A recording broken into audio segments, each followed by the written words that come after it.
Dale, sí, no hay problema. Si quieres, ahí esperamos unos 5 minuticos, ¿listo?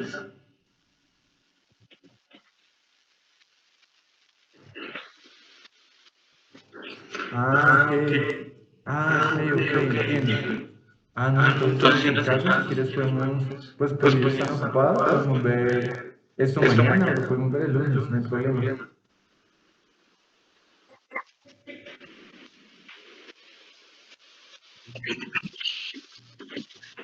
Ok.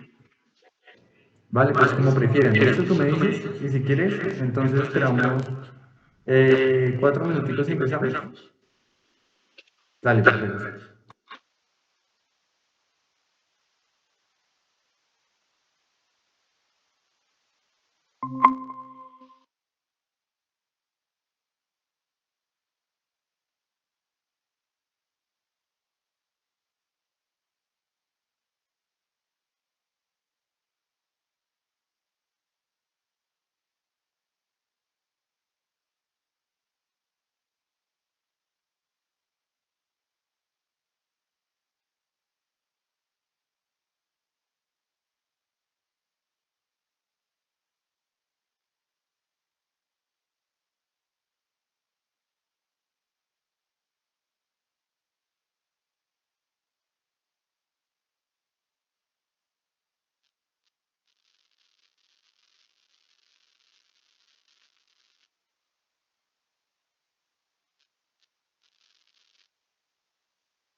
Listo, muchachos, vamos a empezar entonces. Entonces, vamos a ir iniciando. De pronto lo que entrará no entra. Igual, Amanda me va a quedar como grabando el inicio de la clase, pues para que cuando entre, pues no tenga dificultades, pues como para ver lo que hemos ido hablando. ¿Listo? Entonces, o entra Valeria, bueno, no sé quién falta, pero en lo que entra, quién falta, pues entonces esa persona se puede adelantar. ¿Listo? Entonces, en la última clase estábamos hablando básicamente de que para regular la tasa de filtración glomerular, nosotros íbamos a tener unos, digamos, mecanismos. Dijimos que eran unos locales y que había unos sistémicos. ¿Listo? Que es súper importante. A nivel de los mecanismos locales, hablamos de los mecanismos miogénicos, que ya lo vimos, que era ese del músculo que había en la arteriola aferente. Entonces, el músculo liso de la arteriola aferente básicamente detectaba el estiramiento y con base en eso se contraía o se relajaba. ¿Listo?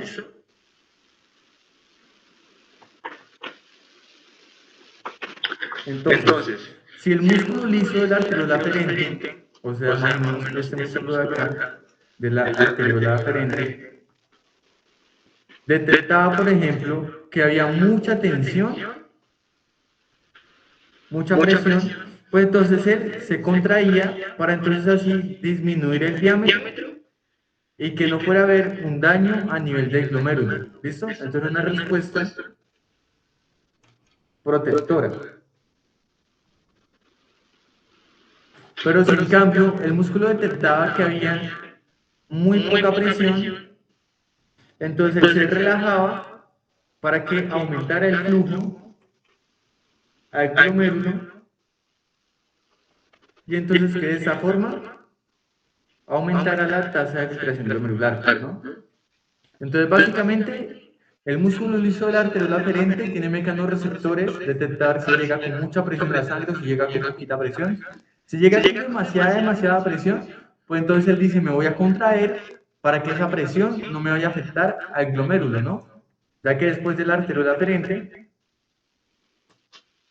¿sigue quién? Sigue el glomérulo. Entonces por eso decía que es una respuesta protectora. Pero si en cambio detecta que no hay nada de presión, pues entonces decía, me relajo, para que entonces así aumente el flujo del glomérulo y aumente la tasa de filtración glomerular. Les decía que esto es importante a nivel de la correlación patológica. ¿Por qué? Porque en los pacientes hipertensos, pues siempre llega con mucha presión, ¿no? En los pacientes que son hipertensos, que tienen hipertensión arterial, pues entonces la presión siempre es muy alta. ¿Listo? Y pues como esa presión es tan alta, logra vencer este mecanismo y termina dañando el glomérulo. ¿Listo? Generando en el glomérulo una fibrosis por la presión excesiva. ¿Listo? Que es precisamente porque los pacientes hipertensos generan enfermedad renal crónica incluso relativamente jóvenes. ¿Listo? Ahora, la otra local de la que hablábamos era por lo que estaba referente, digamos, al óxido nítrico y a las prostaglandinas. Bastante sencillo, eso ya lo sabemos. Sabemos que este óxido nítrico de estas prostaglandinas me ayudan a dilatar la arteriola aferente. Por ende, si por ejemplo yo daba algo, como los AINES, que me inhibían las prostaglandinas, yo generaba contracción de la arteriola aferente y por ende generaba una disminución del flujo y una disminución de la tasa de filtración glomerular. ¿Listo? Específicamente los AINES no selectivos, o sea, los que inhiben tanto la COX-1 como la COX-2. ¿Listo? Muy importante.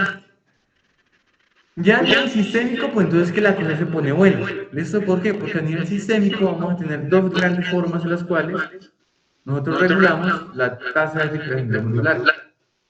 Va a haber una neurogénica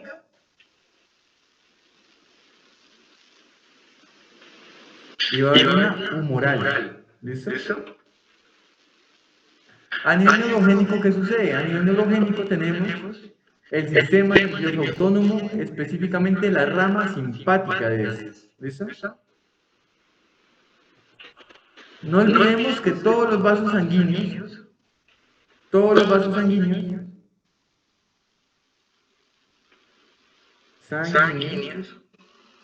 están inervados de forma simpática, ¿listo? Todos los vasos sanguíneos están inervados de forma simpática. Y que en los vasos sanguíneos no existe la inervación parasimpática, ¿listo?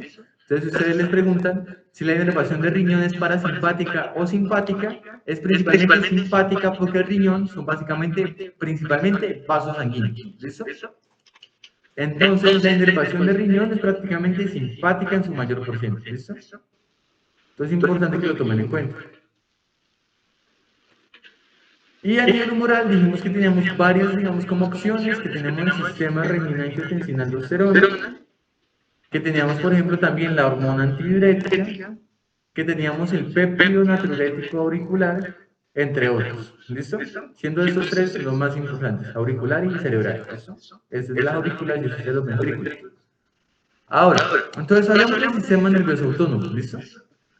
¿Qué sucede? El sistema nervioso autónomo en su rama simpática van a tener un mecanismo de retroalimentación bastante importante.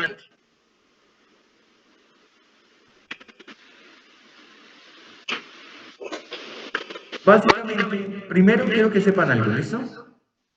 Los mecanismos sistémicos siempre van a estar por encima de los mecanismos locales, ¿listo? O sea, son más importantes los sistémicos.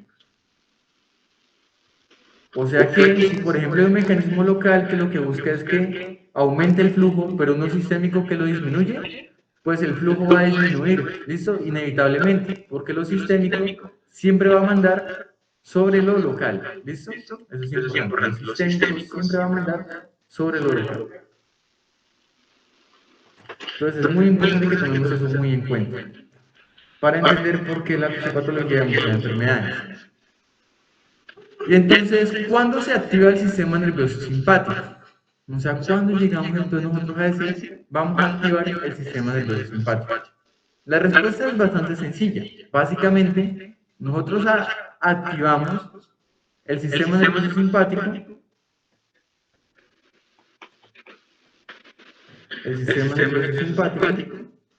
cuando estamos en situaciones de vida o muerte. ¿Listo?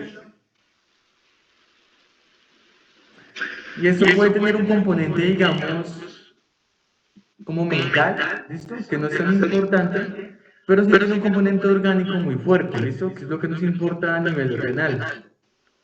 Entonces, por ejemplo, cuando hay una disminución de la tensión arterial, eso es algo orgánico, ¿no? Algo medible.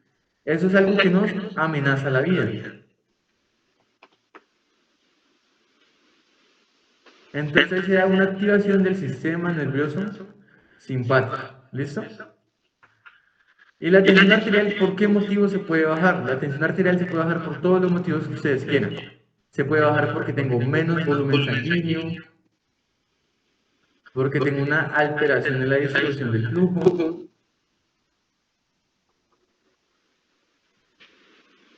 porque tengo, digamos, por X motivo, una disminución de la perfusión a la mayoría de los órganos. Entonces es así, ¿listo? Básicamente esos son los motivos por los cuales la tensión arterial se baja y también por los cuales se activa el sistema nervioso simpático. Entonces, ¿qué sucede? Por ejemplo, cuando hay una afectación, digamos, a un paciente, tiene una disminución de la tensión arterial porque tuvo una hemorragia. El principal problema de este paciente es que tiene una disminución del volumen sanguíneo. Entonces, ¿qué hace el cuerpo? El cuerpo básicamente lo que hace es lo siguiente. Activa el sistema nervioso simpático y ese sistema nervioso simpático más una redistribución del flujo. Entonces, ¿qué hace? Están los riñones por acá.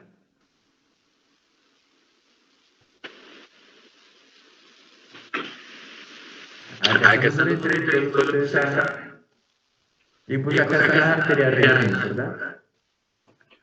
Estas arterias renales tienen un 20% del gasto cardíaco. Entonces acá es donde llega la importancia del sistema nervioso simpático. Si nosotros tenemos una disminución en el volumen sanguíneo, básicamente no nos podemos dar el lujo de estar mandando tanta sangre a los riñones, ¿verdad?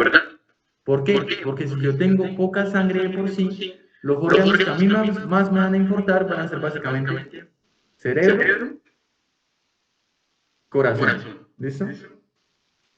Esos son los dos órganos que más me importan a mí cuando yo estoy con poca sangre. Entonces lo que hace el cuerpo es que activa el sistema nervioso simpático y el sistema nervioso simpático va a quitarle, va a redistribuir el flujo. O sea, va a mandarle más sangre a corazón y al cerebro, pero va a quitarle sangre a riñón. ¿Listo? Porque de por sí el riñón ya tiene bastante sangre. Entonces es muy importante que tomemos todo eso en cuenta. Y la importancia de eso en qué radica. ¿Cómo lo hace? O sea, ¿cómo el sistema nervioso simpático va a disminuirme el flujo a los riñones? Lo va a hacer básicamente generando contracción de las arteriolas aferentes. ¿Listo?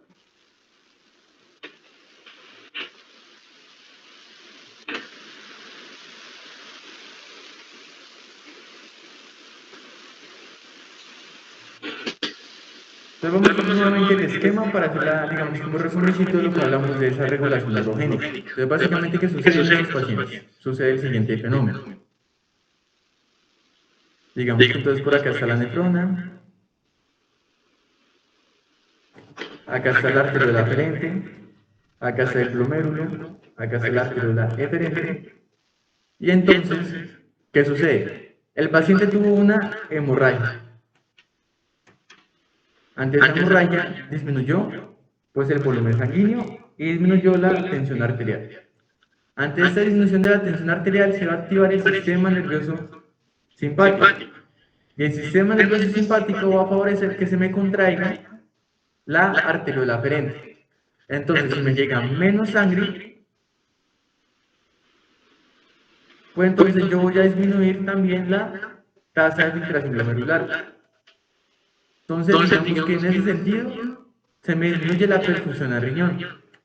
¿Y qué sucede con la sangre? La sangre no es que se pierda, sino que se cambia de dirección, o sea, se redistribuye. Y ahora principalmente hacia el cerebro y hacia el corazón. ¿Listo? Corazón y pulmones. ¿Listo? Que son una sola unidad. Entonces es súper importante que tomemos eso en cuenta. Básicamente el mecanismo de regulación neurogénico es, al riñón le llega mucha sangre, el sistema nervioso simpático le quita esa sangre al riñón y la distribuye a los órganos que más necesitan sangre. ¿Pero eso lo hace todo el tiempo? No, lo hace solo cuando estamos en una situación de peligro. O sea, cuando raramente hay una disminución de la tensión arterial. ¿Listo? Por cual sea el motivo. Ya sea shock cardiogénico, shock distributivo, shock hipovolémico, cualquiera que sea el motivo, vamos a tener esa redistribución del flujo y el órgano que siempre paga es el riñón, ¿listo? O sea, el que siempre se lleva la mala parte es el riñón. O sea, el riñón es básicamente un órgano mártir, ¿listo? Porque siempre va a ser a él al que le van a quitar la sangre. ¿Por qué? Porque tiene muchísima sangre ya de por sí y aparte porque digamos que no es tan indispensable para la vida como se lo son el corazón y si lo son el cerebro, ¿no? Obviamente una persona que tiene los riñones malos, está viva, puede vivir con diálisis, tiene una calidad de vida horrible, pero pues puede estar vivo, ¿sí me entienden? Y por eso el cuerpo es inteligente. Pero una persona sin cerebro, sin corazón, no puede estar vivo. Entonces ahí es donde está el problema. ¿Listo? Entonces precisamente por eso es que el cuerpo hace eso. Entonces, ¿hace una duda? Cuéntame. Bueno, tú dices que esto sucede siempre que hay hipotencia. Exacto, siempre que hay una situación como que amenaza la vida, ¿sí me entiendes? O sea, y esa situación regularmente es que hay una disminución de la tensión, por cualquiera que sea el motivo. ¿Listo? Muchas gracias. Dale, perfecto. Entonces vamos bien hasta ahí, ¿listo? Entonces en esas situaciones, por eso es que decimos que el riñón siempre se lleva, digamos, como las de perder. Y ahora ya que estamos acá, vamos a hacer, digamos, como una correlación clínica. Entonces vamos a hablar de la lesión renal aguda. ¿Listo? Básicamente ustedes saben que la lesión renal aguda depende de tres cosas, ¿no? Bueno, hoy tenemos como tres clasificaciones. Que se afecta antes de que lleguemos al riñón, que se afecta el riñón propiamente dicho, o que hay algo después del riñón que lo está afectando. En este caso, el principal autor de las lesiones prerrenales va a ser el sistema nervioso simpático. ¿Listo? Miren, digamos como que esta ironía, ¿no?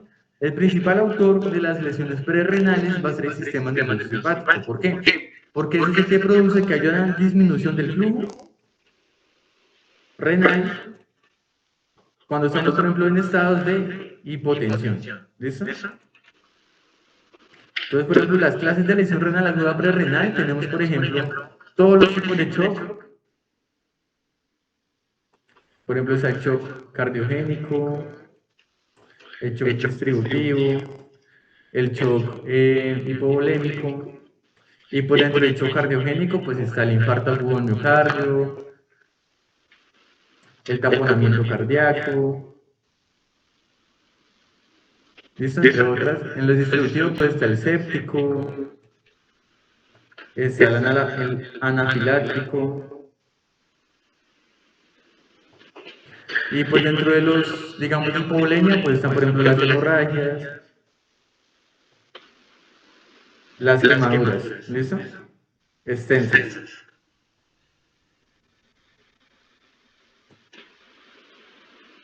Sobre todo las que son mayores al 50% de la superficie corporal y que son ya, digamos, grado 2 o grado 3. Entonces es bastante importante cómo tomar eso en cuenta. O sea, si se dan cuenta, la mayor parte de las lesiones renales agudas se producen porque no le llega sangre al riñón. ¿Y por qué no le llega sangre al riñón? Porque hay un problema más importante que el riñón en el momento. El paciente se infartó, o el paciente está en shock séptico, o el paciente tuvo una hemorragia, y entonces toca mantener las cifras tensionales. Entonces, como toca mantener las cifras tensionales,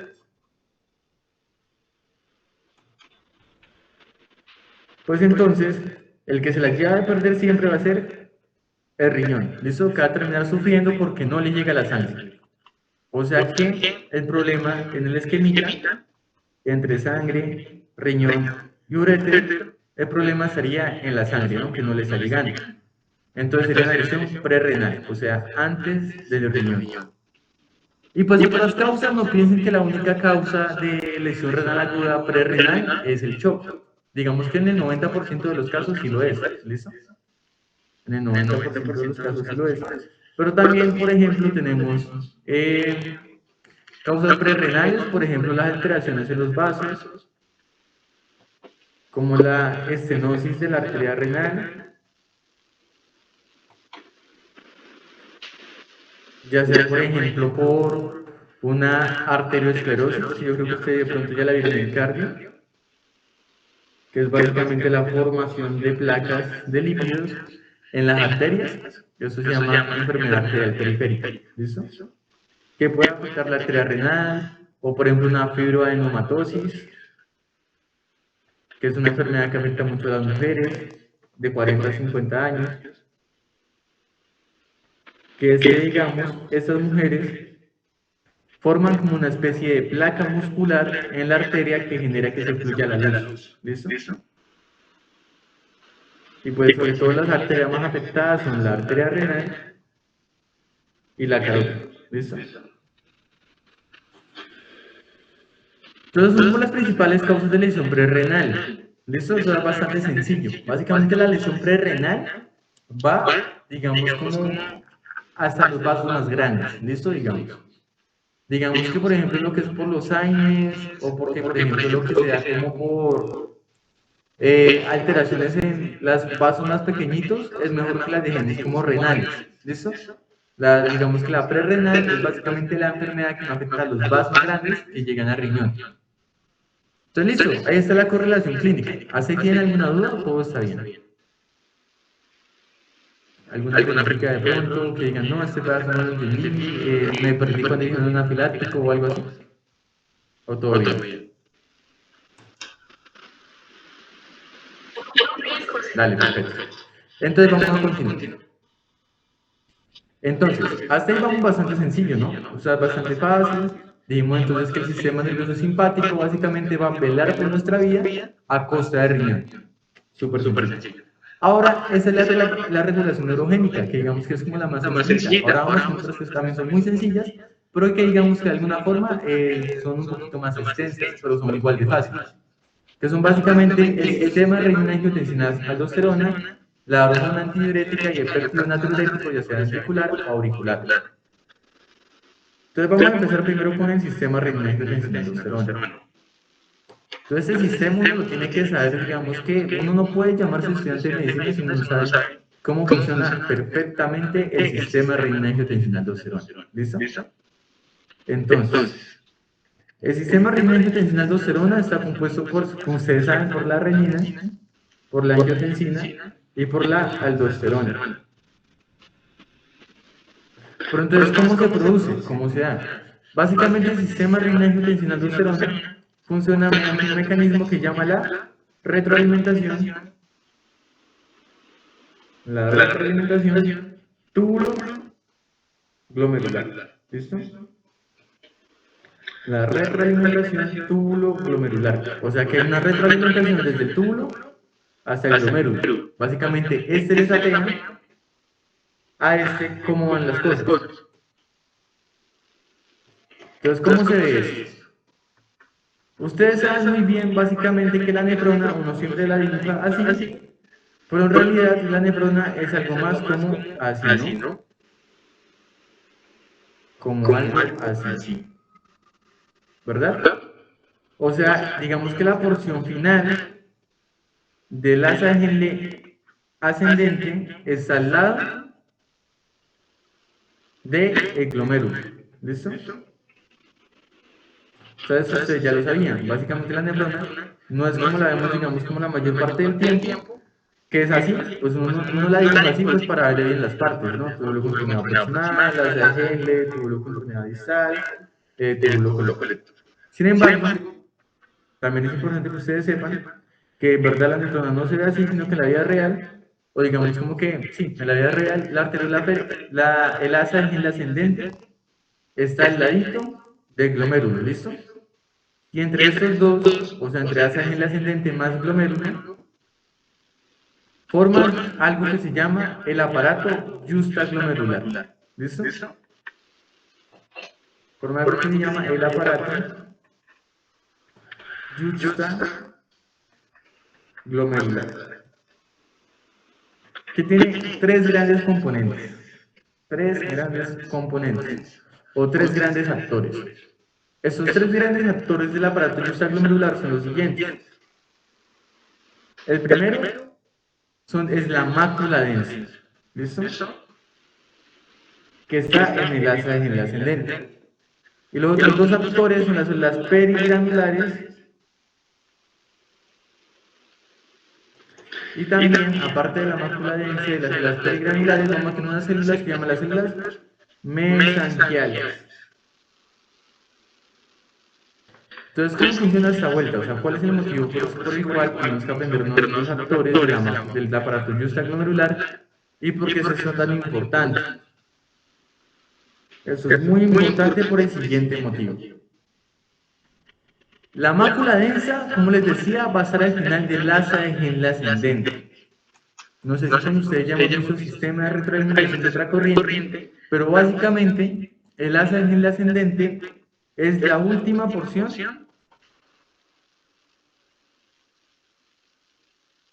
del asa de Henle, y acá es donde se evalúa cómo va el filtrado. ¿Listo? Entonces, básicamente, ¿en qué forma funciona esto? ¿En qué forma funciona esto? Esos pacientes, bueno, ese pedazo de asa de Henle va a detectar la cantidad de cloruro de sodio. Y como la cantidad de cloruro de sodio regularmente es igual a la cantidad de agua, pues entonces, digamos que si él mide cloruro de sodio, de alguna forma está midiendo también el agua, ¿no? O sea, está midiendo qué tanto filtrado hay.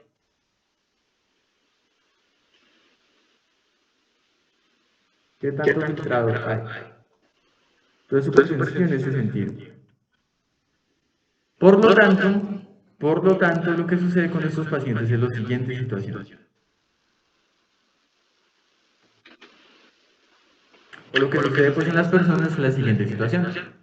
Básicamente, si el asa de Henle, o bueno, la mácula densa, si la mácula densa detecta, dependiendo de lo que detecte la mácula densa, ella me va a generar dos opciones, ¿listo?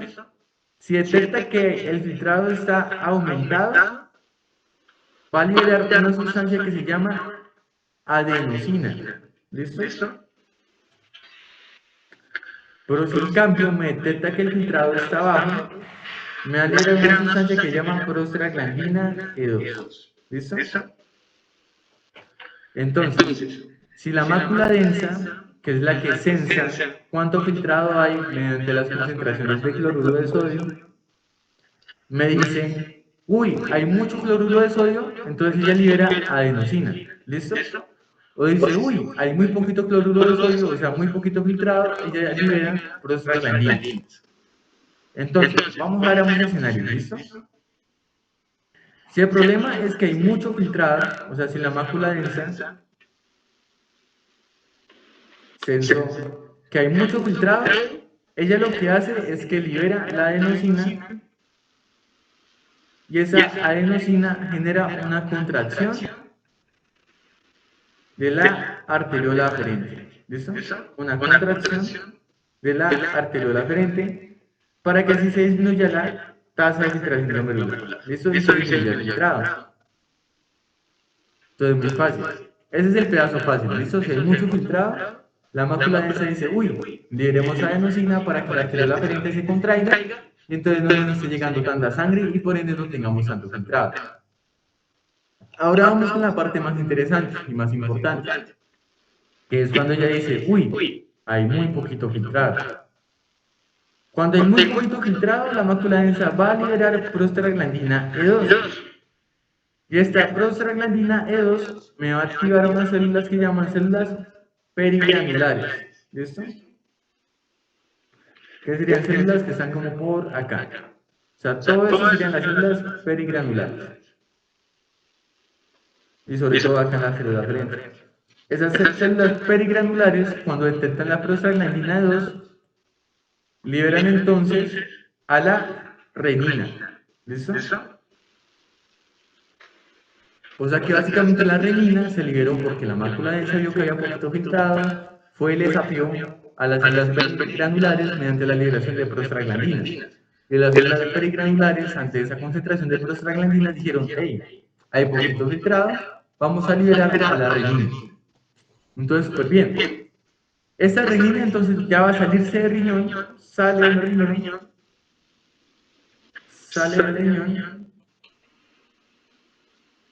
y llega a la circulación sistémica. ¿Listo? Está la circulación de todo el cuerpo. Y ahí va a ir viajando por dos órganos principalmente. ¿Listo? Va a ir primero al hígado, donde se va a encontrar con el angiotensinógeno. Y entonces renina va a atacar al angiotensinógeno para convertirlo en angiotensina 1. ¿Listo? Súper fácil. La renina va a atacar al angiotensinógeno para convertirlo en angiotensina 1. Y esta angiotensina 1 va a viajar a los pulmones para encontrarse con la enzima convertidora de angiotensina, ¿listo? Que la produce el endotelio de los pulmones. Entonces la angiotensina 1 se va a encontrar con la enzima convertidora de angiotensina y se va a convertir en angiotensina 2. Entonces, súper sencillo. Básicamente, había poco filtrado, la mácula densa sapió, liberando prostaglandina 2, las células perigranulares produjeron renina, la renina viajó hasta el hígado, en el hígado que fue la angiotensinógeno lo volvió angiotensina 1, luego esta angiotensina 1 viajó a los pulmones, allí se encontró con la enzima convertidora de angiotensina y se convirtió en angiotensina 2. Y bueno, hasta aquí no es como que haya aumentado mucho el filtrado, ¿no? O sea, había poquito filtrado y seguimos con poquito filtrado porque aún no hemos hecho nada. Sin embargo, ya la angiotensina 2 va a empezar a generar básicamente dos grandes efectos. ¿Listo?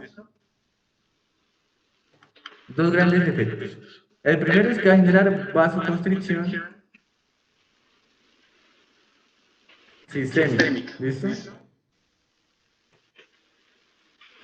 Y el segundo es que va a favorecer la liberación de principalmente la aldosterona. ¿Listo? Entonces va a favorecer la liberación de la aldosterona. Entonces hasta ahí vamos bastante sencillo, ¿no? Entonces dijimos que esa angiotensina 2 va a tener dos grandes efectos. Va a generar vasoconstricción sistémica y va a favorecer la liberación de la aldosterona. Entonces, ya una vez estemos en esta situación, ¿qué va a suceder? Si la angiotensina 2 produce vasoconstricción sistémica, pues va a ayudarme a aumentar la tensión arterial, ¿no? Porque habríamos aumentado la resistencia vascular periférica. Entonces, si yo contraigo mis vasos sanguíneos, aumento la resistencia y esta resistencia me aumenta la tensión arterial. ¿Listo? Y en teoría, si yo tengo más tensión arterial, debería llevar más sangre al riñón, ¿no? Porque acuérdense, cuando hay poca tensión arterial, le quitamos la sangre al riñón. Pero cuando hay gran tensión arterial, le damos más sangre al riñón. Entonces, esa es como la lógica de eso. ¿Listo? Entonces, la angiotensina 2 aumenta la tensión para que le llevemos más sangre al riñón. Y el otro efecto que hace es que va a actuar directamente sobre la glándula suprarrenal.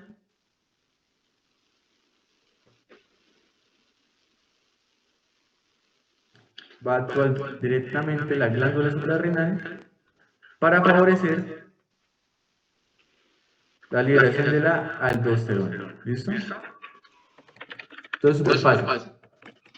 Va a favorecer la liberación de la aldosterona. Y bueno, esos van a ser los dos grandes efectos. Ahora, la aldosterona se libera en la glándula suprarrenal. Específicamente se libera en una de las zonas de la glándula renal, suprarrenal. La glándula suprarrenal tiene básicamente tres zonas. Eso para que no las aprendamos una vez. Tiene la zona. Esperen, verifico si ese es el orden. Sí. Tiene la zona glomerular. Y tiene la zona fasciculada. Y tiene la zona reticular. ¿Listo? Tiene la zona glomerular, la zona fascicular y la zona reticular. Siendo la zona glomerular la zona más externa. ¿Listo? Siendo la zona glomerular la zona más externa. La zona fascicular como la zona intermedia y la zona reticular la zona más interna.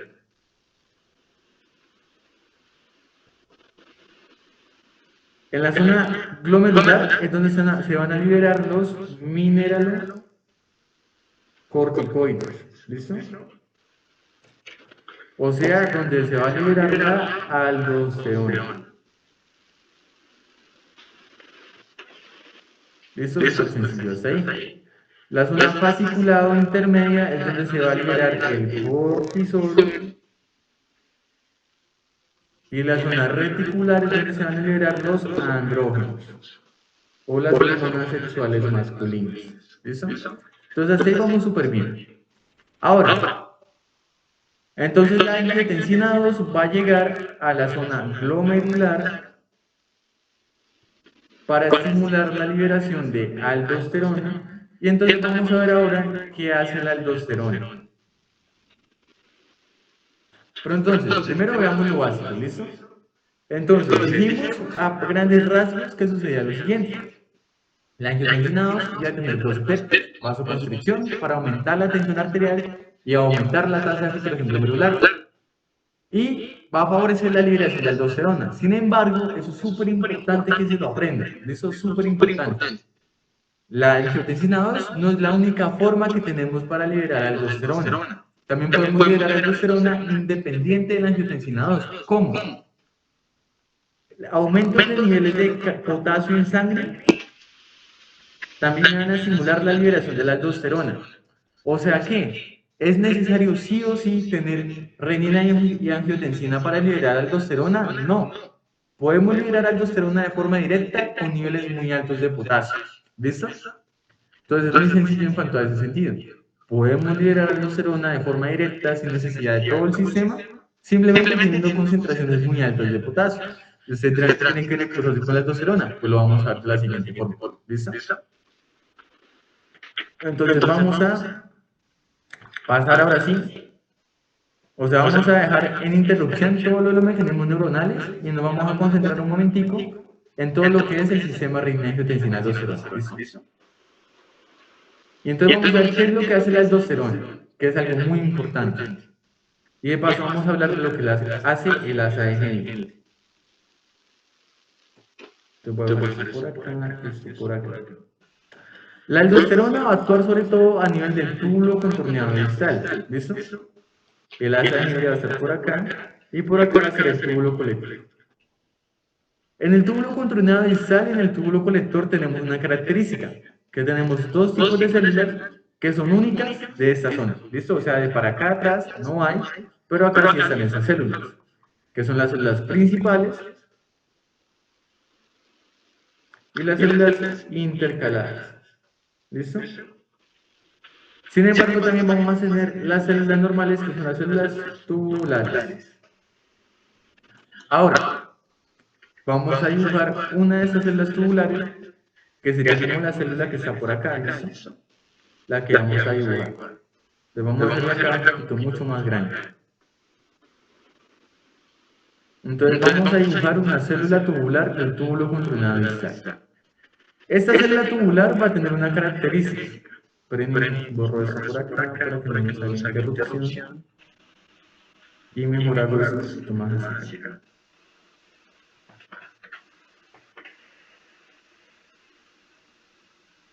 Listo, perfecto. Esta célula tubular del túbulo contorneado distal va a tener una característica.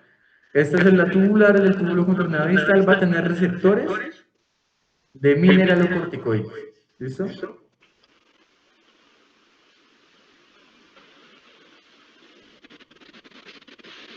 Y estos receptores de mineralocorticoides van a ser los receptores que reciban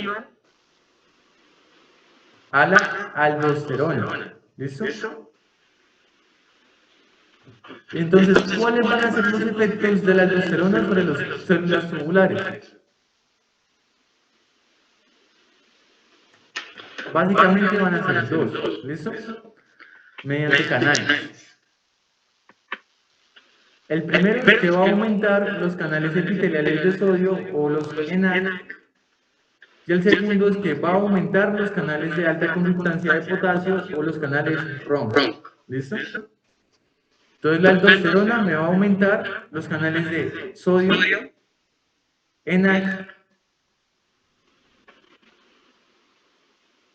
y me va a aumentar los canales de potasio, ROM. ¿Y cómo va a funcionar eso entonces? Como ustedes saben, esos canales van a ser transporte pasivo, ¿listo? Van a ser transporte pasivo. O sea que va a ser a favor del gradiente.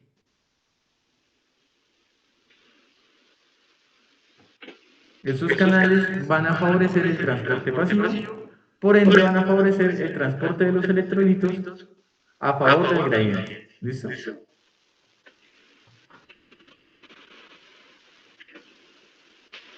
Súper sencillo. Hasta ahí vamos muy bien. Ahora, partiendo en cuanto a esto, vamos a ver la siguiente situación. Esto va a ser la siguiente situación. Entonces, si estamos favoreciendo el gradiente, entonces estamos favoreciendo que el sodio entre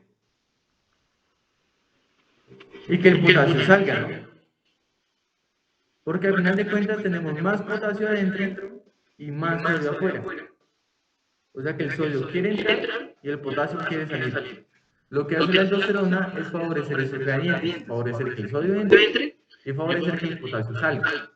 De hecho, la aldosterona es la hormona que más me va a ayudar a regular los niveles de potasio. ¿Listo?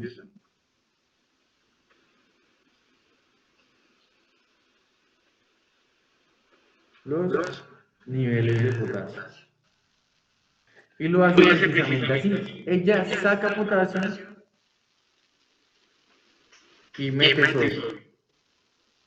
Si acá está el vaso sanguíneo, y digamos que acá está el túbulo de la nefrona, pues entonces básicamente está reabsorbiendo sodio y está secretando potasio.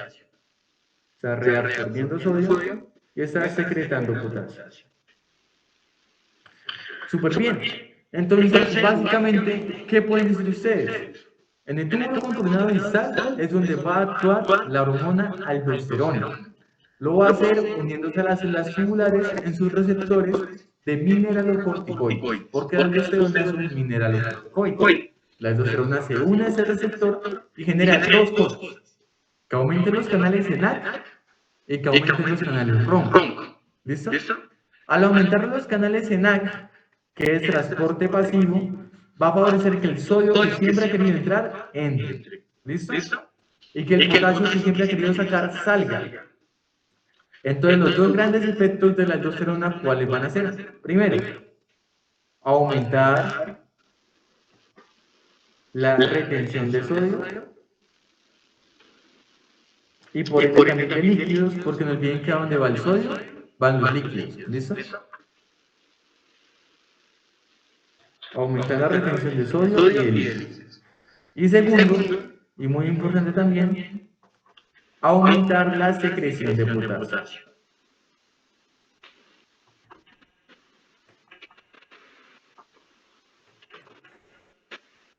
Eso es súper sencillo. Entonces, ustedes ya saben qué es lo que hace la hormona aldosterona. Sin embargo, hay un tercer efecto que ya pues como estamos en él, vamos a hacer también un paréntesis, que es lo siguiente. La aldosterona es la principal hormona que afecta al corazón en la falla cardíaca. ¿Listo? Para que lo tomen en cuenta. La aldosterona es la principal hormona de remodelado ventricular. O sea que es a ella la que necesitamos, digamos, como joder, de alguna forma, entre comillas, como disminuir para mejorar la falla cardíaca. ¿Listo?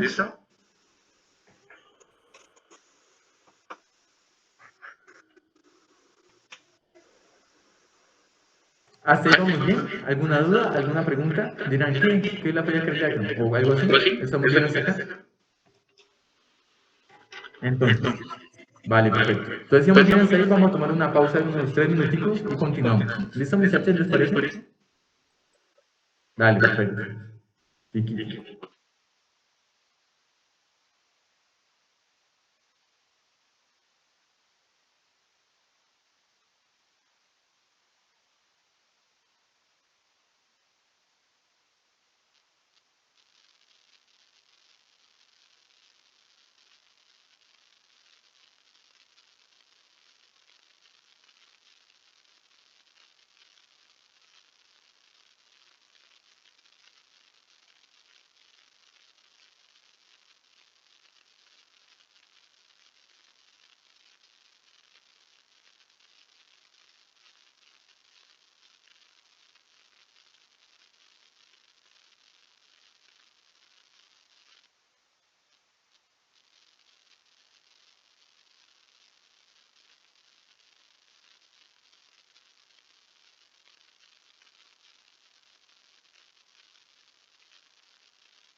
¿Listo, muchachos?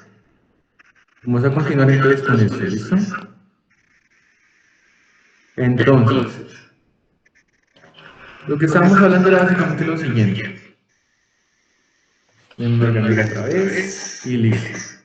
Entonces les decía que la aldosterona tenía básicamente tres funciones. Tenía la función de aumentar la reabsorción de sodio, aumentar la secreción de potasio, y también era la principal hormona responsable de la remodelación de los ventrículos y la falla cardíaca.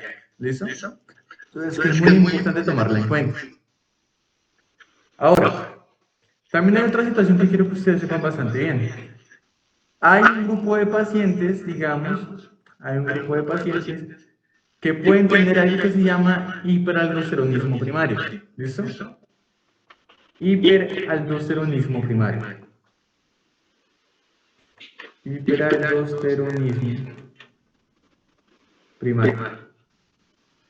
¿Qué sucede con estos pacientes? Básicamente, ellos tienen mucha aldosterona. ¿Listo? Mucha aldosterona.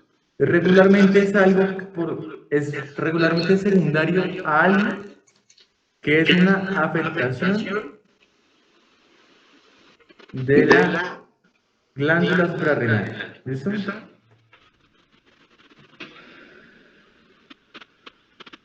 Entonces, los pacientes que tienen hiperaldosteronismo, les decimos que tienen algo que se llama la enfermedad. Les voy a verificar el nombre porque es un epónimo. Y pues no quiero que se confundan. Creo que es la enfermedad de Crohn, no estoy mal. ¿Listo? Sí, es la enfermedad de Crohn. ¿Listo? El hiperaldosteronismo es la enfermedad de Crohn. Entonces, los pacientes que tienen niveles tan excesivos de aldosterona que ellos generan entonces hipertensión arterial, generan también hipopotasemia y generan principalmente, digamos, como que estas afectaciones. Y ustedes dirán, bueno, ¿cuál es entonces el motivo por el cual esos pacientes con hiperaldosteronismo generan hipertensión o generan, por ejemplo, la hipopotasemia? La respuesta es, pues, porque tienen mucha aldosterona. Entonces, como tienen tanta aldosteronismo, como tienen tanta aldosterona, lo que sucede con ellos es que, como tienen mucha aldosterona, tienen más sodio. ¿Listo? Más sodio en sangre. Más sodio en sangre es igual a más agua en sangre. Más agua en sangre. Y en sodio, más sodio y más agua en sangre es igual a un mayor volumen sanguíneo. ¿Listo?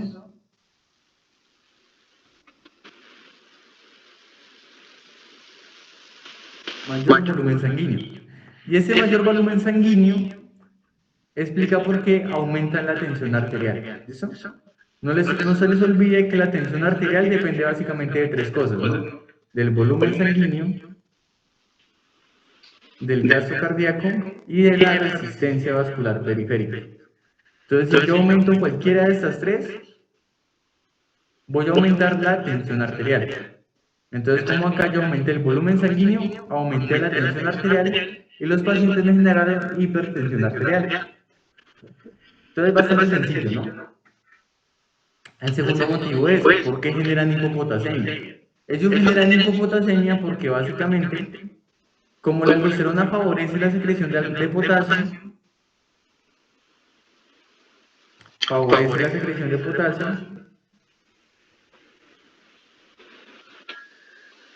pues entonces si tengo más aldosterona, pues yo estoy secretando más potasio. Estoy secretando más potasio. Y si yo secreto más potasio en la orina, pues yo termino con menos potasio en la sangre, ¿no?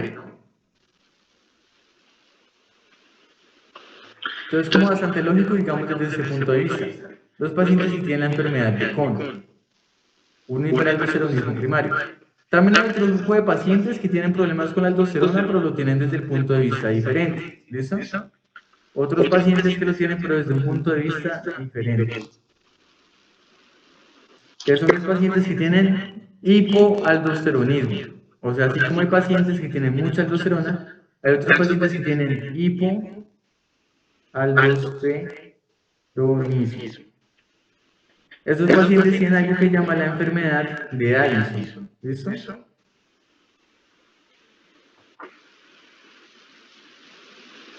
Y los pacientes que tienen la enfermedad de Addison, pues entonces, tienen lo opuesto a los pacientes que tienen la enfermedad de Crohn. Entonces, los pacientes, como tienen tan poca aldosterona, tienen hipotensión e hiperpotasemia. ¿Listo? Entonces, para que tomen eso en cuenta. Entonces dijimos, la aldosterona va a unirse a los receptores de mineralocorticoides en el túbulo contornado distal, allí va a aumentar la expresión de los ENaC para que salga sodio, y los de ROM, de los ENaC para que ingrese sodio, y los ROMs para que salga potasio.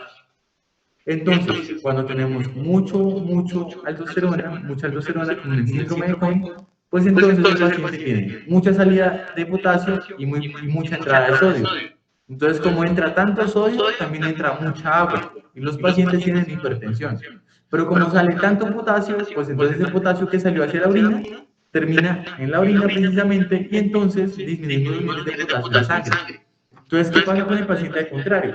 Que tiene dañada la glándula suprarrenal y no genera nada de aldosterona. Esos pacientes tienen algo que llaman la enfermedad de Addison. Entonces, como no absorben sodio, porque no están los canales ENaC, pues entonces tienen menos agua en la sangre y tienen hipotensión, ¿listo?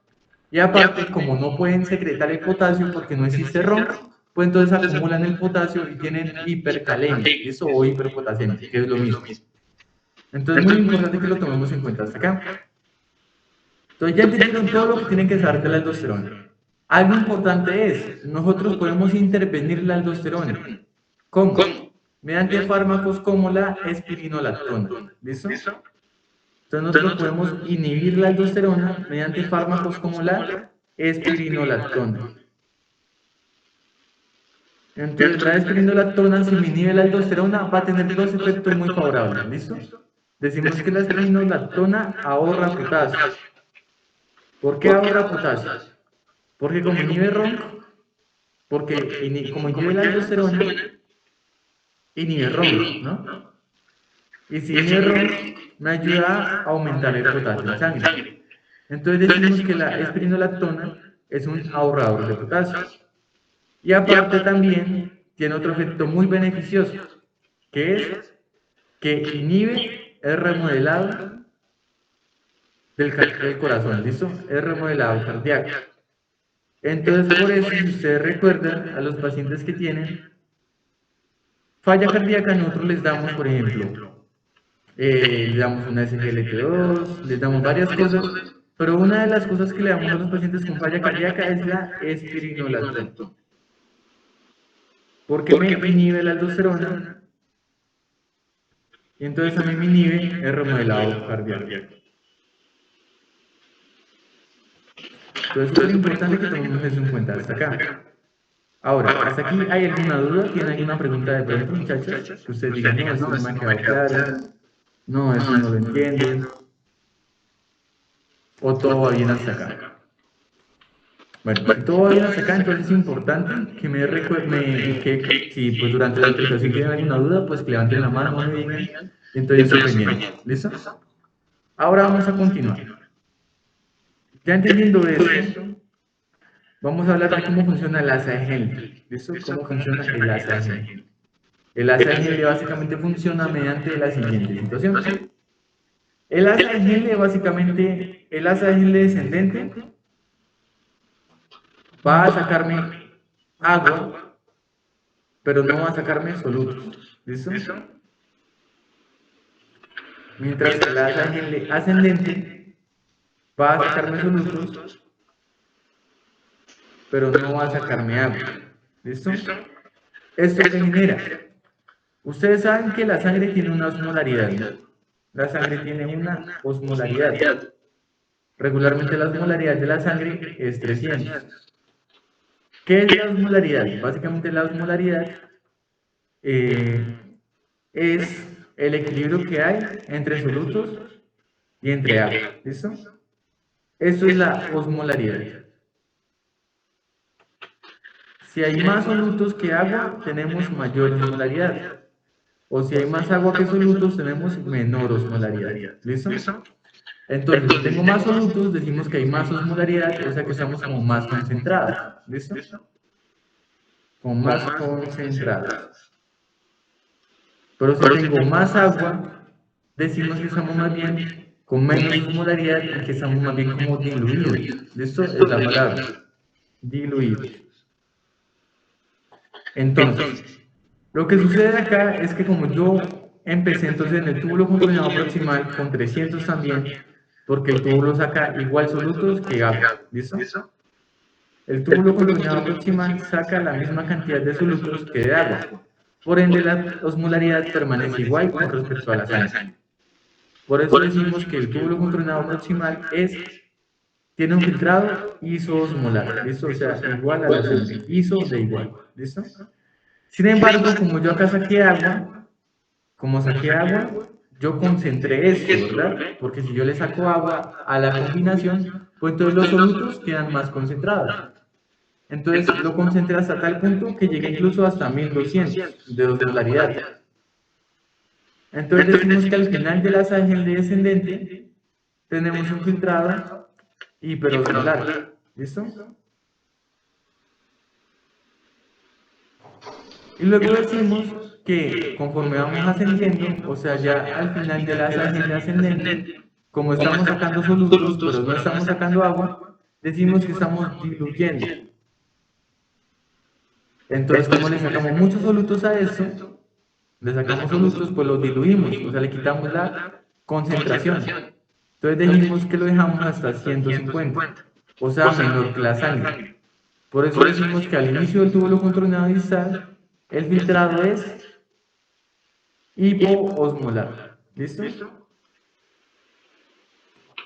Entonces, ¿eso lo entendieron?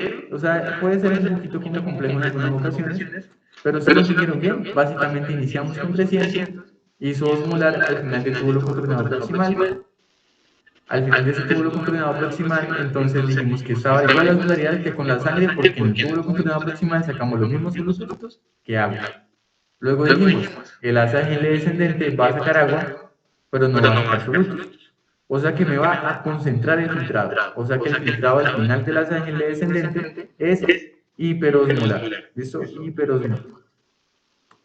Y luego dijimos que la sangre ascendente iba a sacar solutos, pero no iba a sacar agua. O sea que lo iba a diluir, hasta incluso dejarlo en 150, o sea, menor que la sangre.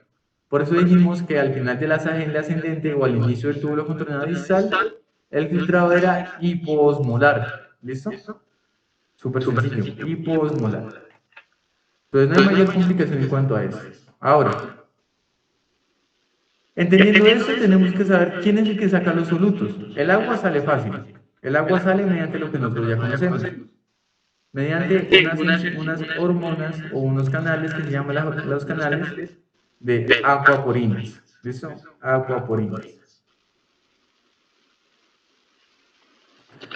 Pero entonces, ¿por dónde van a salir los solutos? Los solutos salen mediante un canal que se llama el NKCC2. ¿Listo?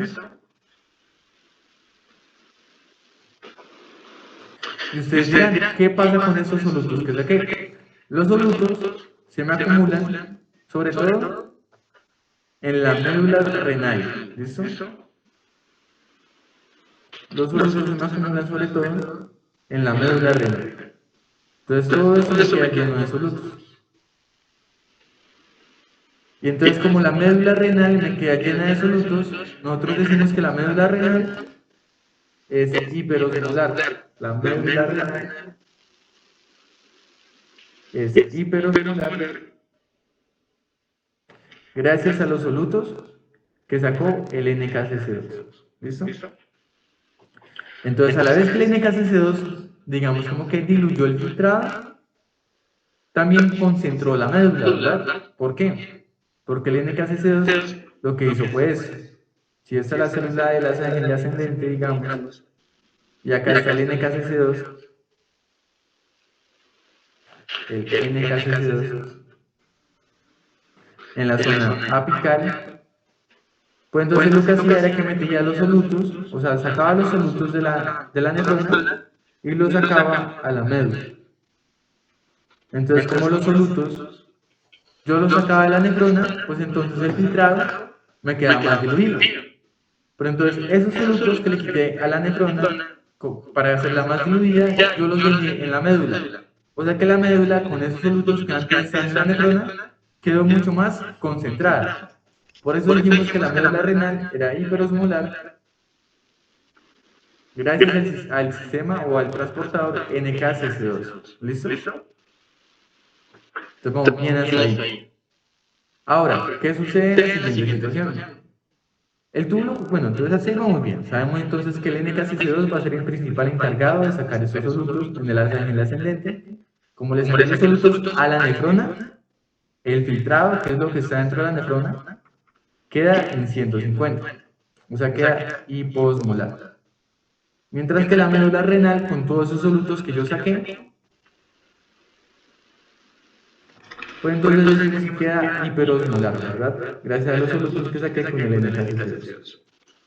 Entonces hasta aquí no hay mayor complicación. O sea, igual si no han entendido algo, quieren que les repita el tema, es importante que me digan, pues para que lo podamos ver en mayor profundidad y pues entonces no queden con ninguna duda. ¿Listo? Entonces cualquier cosita me levantan la mano. ¿Listo?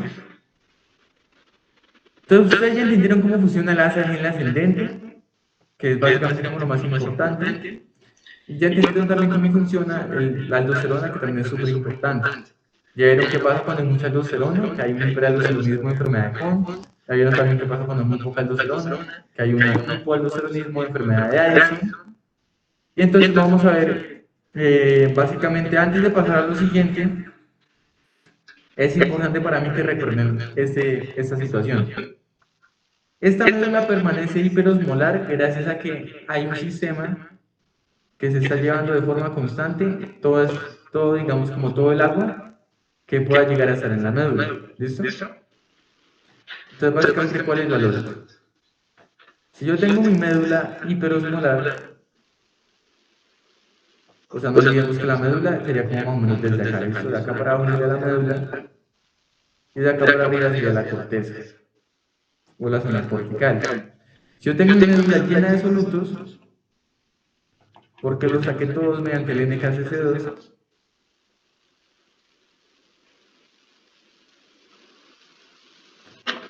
pues entonces está hiperosmolar. Sin embargo, si me llegara a caer agua en la médula, por X o Y motivo me llegara a caer agua en la médula,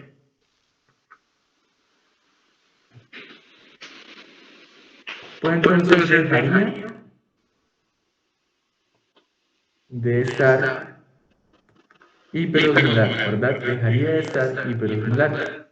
Y si deja de estar hiperosmolar, pues entonces la médula ya no funcionaría. ¿Listo?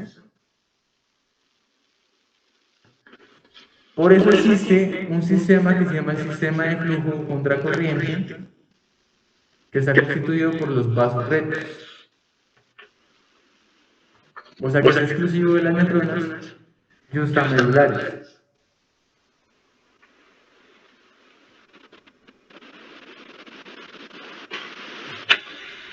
Y ese sistema se va a especializar entonces en recoger toda el agua. O sea, si ustedes les preguntan ese sistema para qué sirve, es para recoger todo el agua. Esos vasos rectos recogen todo el agua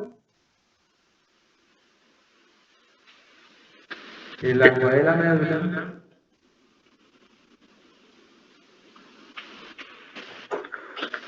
renal, para mantenerla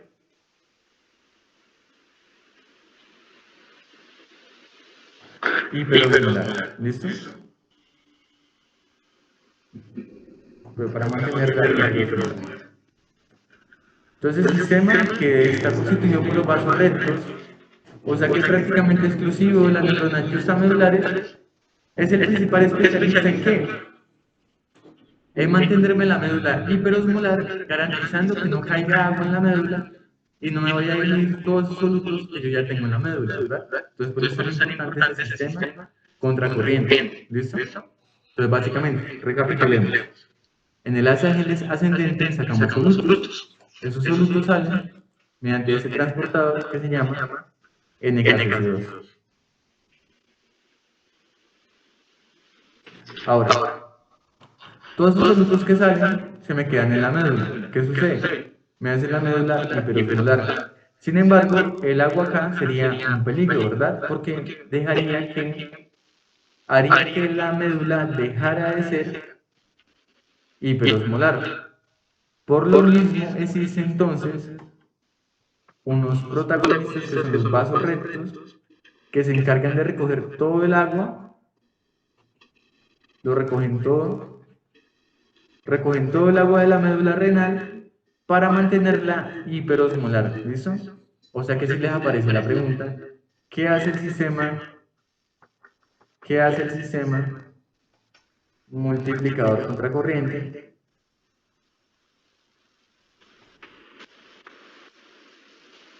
La respuesta sería simple y llanamente, o sea, junto con todos estos mecanismos, mantener la médula renal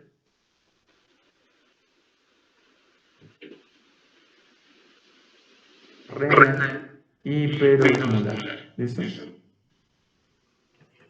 Entonces, listo. Eso es importante que lo tomen muy en cuenta. ¿Por qué? Porque de eso va a depender la siguiente hormona de la que vamos a hablar, que es la hormona antidiurética. ¿Listo? Que es la hormona antidiurética. Entonces, ya hablamos de todo el sistema renina angiotensina aldosterona. Hablamos un montón de la aldosterona, hablamos de todos los mecanismos. Vamos a hablar ahora de esta hormona tan maravillosa que es la hormona antidiurética. Entonces, esta hormona antidiurética va a funcionar de la siguiente forma. Permítanme por acá. La hormona antidiurética. La hormona antidiurética. Esta hormona antidiurética va a ser el siguiente mecanismo. Un momentito que se me disparó un poco esto por acá. Listo, esta hormona antidiurética va a ser básicamente lo siguiente. Esta hormona se va a encargar de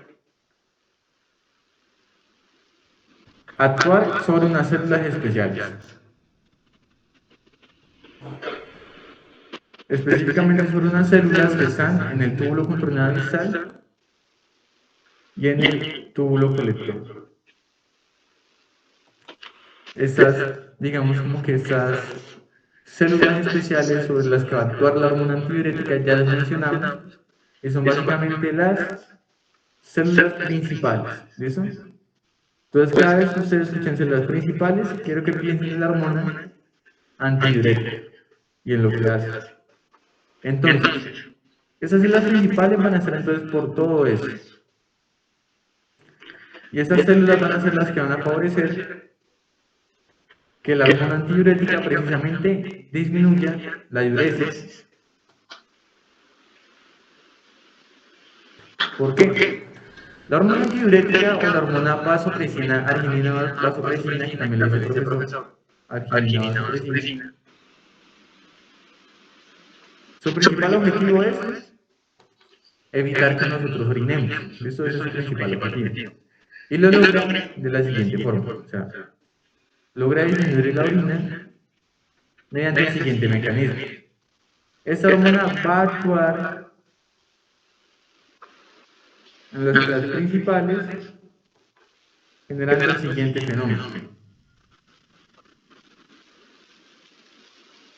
Vamos a poner por acá la célula, vamos a poner por acá la célula. Entonces, permítanme un segundo. Listo. Si esta es la célula, digamos, por acá está la zona apical. Bueno, más bien digámoslo en este sentido. Digamos que acá está la zona apical, que acá está la zona vasolateral. Pues entonces, lo que vamos a generar es que la hormona antidiurética va a llegar, se va a unir a sus receptores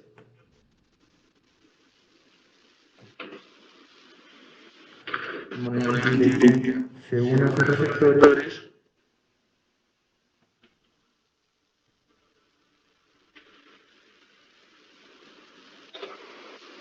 y favorece la expresión de una proteína que se llama la acuaporina tipo 2. Esta acuaporina tipo 2, digamos como cuál va a ser el fundamento de ella. La acuaporina tipo 2 se va a encargar de favorecer que el agua ingrese a la célula para que luego salga hacia los vasos sanguíneos, ¿listo?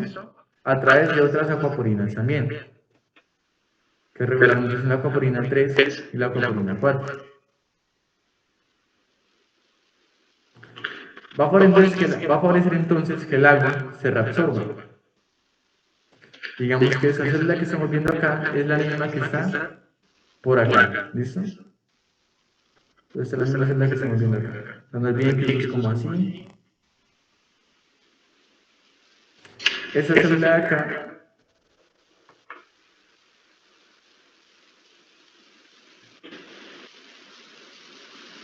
sería la que estamos viendo por acá, ¿listo? O sea que esta célula por acá tendría los vasos sanguíneos y pues por aquí sería todo el filtrado, ¿no? Todo eso más pequeñito sería el filtrado. Acá tendría a las acuaporinas y acá tendría otras dos acuaporinas. Entonces, listo. Esa acuaporina lo que busca es que el agua salga. Sin embargo, para que el agua salga por acción de la antidiurética, eso es importante que lo sepan, para que el agua salga,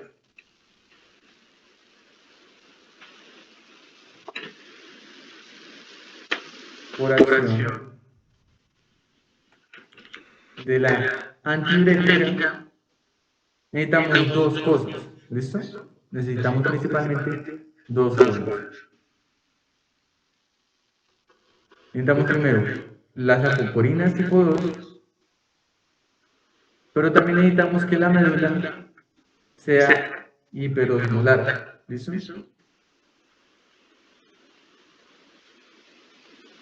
Que la médula sea hiperosmolar. Entonces son las dos grandes cosas que necesitamos. Acuaporinas tipo 2 y que la médula sea hiperosmolar. ¿Listo? ¿Y cómo lo logramos? Lo logramos de la siguiente forma. Entonces, ya ustedes saben que las acuaporinas tipo 2 son meramente acción de la hormona antidiurética, que las ayuda a que se expresen en las células principales. Mientras que la médula hiperosmolar es resultado de la acción de un transportador que se llama el NK-CC2. Entonces, básicamente para que se pueda reabsorber el filtrado y entonces disminuyamos la orina, vamos a necesitar esas acuaporinas y esa médula hiperosmolar. Por lo tanto, necesitaremos de la antidiurética y del NK-CC2. ¿Listo? Eso es como lo que quería que tomaran en cuenta de eso. Entonces, básicamente, es eso como lo principal y lo que entiendan a ese nivel. Entonces, ya sabemos cómo actúa la antidiurética. La antidiurética va a llegar, no olvidemos que la antidiurética es una hormona que es secretada a nivel de la neurohipófisis, ¿no? Es secretada por la neurohipófisis.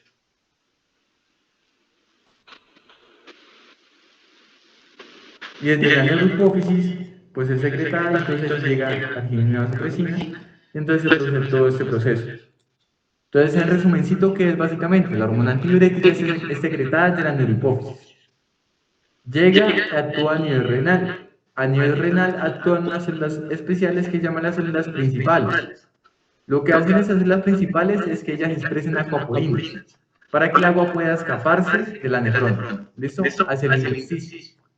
Y entonces la acuaporina principal de la hormona antidiurética va a ser la acuaporina tipo 2. Entonces el agua sale por esa acuaporina. Sin embargo, para que el agua salga tiene que necesitar dos cosas. Una puerta, que es la acuaporina, que la pone la antidiurética, y otra cosa que es el gradiente hiperosmolar de la médula renal. Entonces, como la médula está llena de solutos, lo que hacen esos solutos es que jalan el agua. O sea que para que se absorba ese agua por la antidiurética necesitamos una puerta y las ganas de que esa agua salga. Listo, la puerta la pone la antidiurética y las ganas de que el agua salga la pone el NKCC2. Listo, o sea, esas son como las dos principales motivos por los cuales ustedes saben que vamos a lograr con la antidiurética a concentrar la orina. ¿Y cuáles son los dos estímulos para secretar la hormona antidiurética? Para secretar la hormona antidiurética. Básicamente esos dos principales estímulos van a ser, primero, un aumento de la osmolaridad de la sangre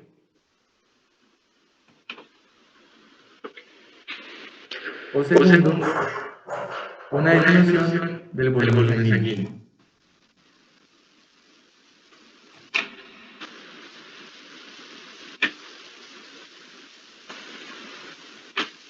Esos son los dos escenarios que tenemos que tomar bastante en cuenta.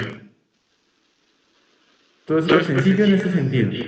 Una disminución del volumen sanguíneo o un aumento de la osmolaridad de la sangre.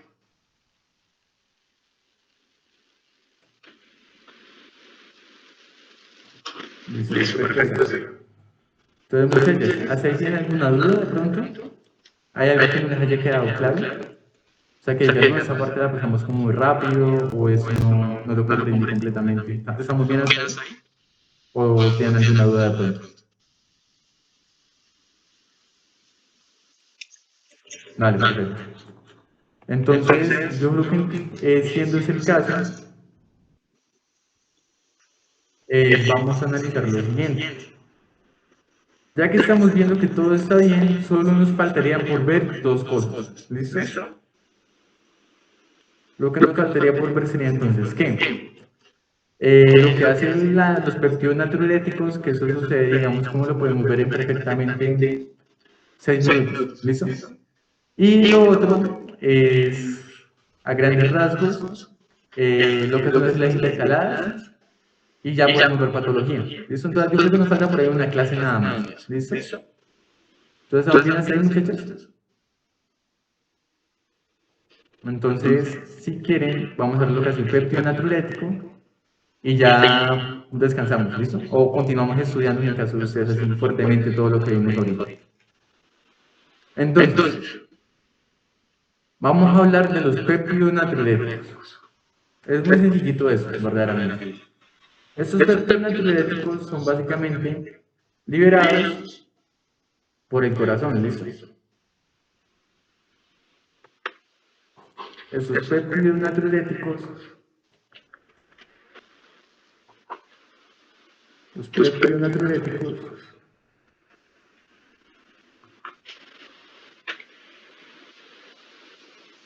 son liberados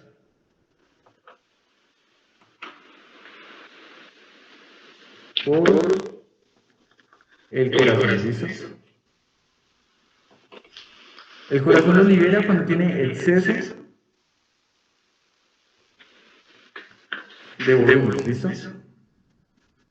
Entonces, por ejemplo, cuando hay mucho volumen en las aurículas liberan péptido natriurético auricular.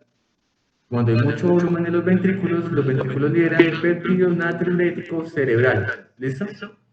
Cerebral. Ustedes dirán, ¿por qué sí?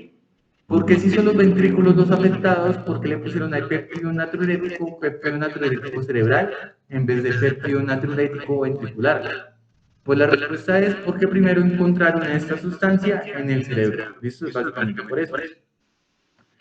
Y ahora, ¿cómo actúan ellos? Básicamente ellos lo que van a hacer es que van a actuar a nivel del túbulo contorneado proximal,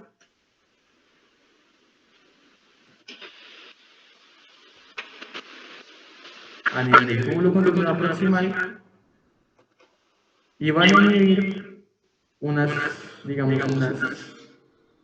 canales que van a ser principalmente los canales ENaC, ¿listo?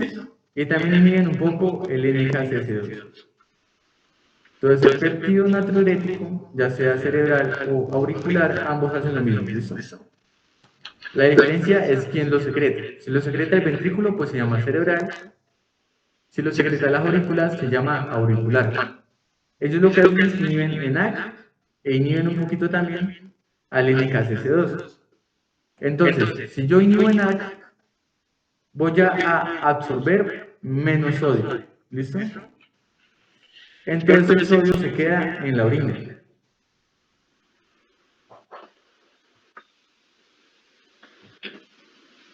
Y ahora, también si yo inhibo al NKCC2, el agua ya no va a querer salir. Entonces el agua se queda en la orina. ¿Por qué inhibir NKCC2 hace que el agua no quiera salir? Por lo que les contaba, porque NKCC2 es el que pone los solutos por acá. Entonces, si no hay NKCC2, pues no hay solutos. Y si no hay solutos, el agua ya no va a querer salir. ¿Listo? Entonces es importante que lo tomemos desde ese punto de vista. Entonces el resultado sería básicamente ¿qué? Que aumentamos la secreción del sodio y aumentamos la secreción de agua en la orina. ¿Listo? Entonces por eso decimos que tenemos natriuresis. ¿Todo listo, muchachos? ¿Así estamos bien? ¿Todo bien? ¿Tienen alguna duda de pronto? ¿O todo bien? ¿Listo? Siendo ese el caso, entonces, yo creo que ya podemos dejar hasta acá y ya luego iríamos la última clase, que sería la clase de las células intercaladas, el equilibrio ácido-base, que son por las células intercaladas, y todo lo de patología. ¿Listo? Entonces, ¿vamos bien hasta ahí?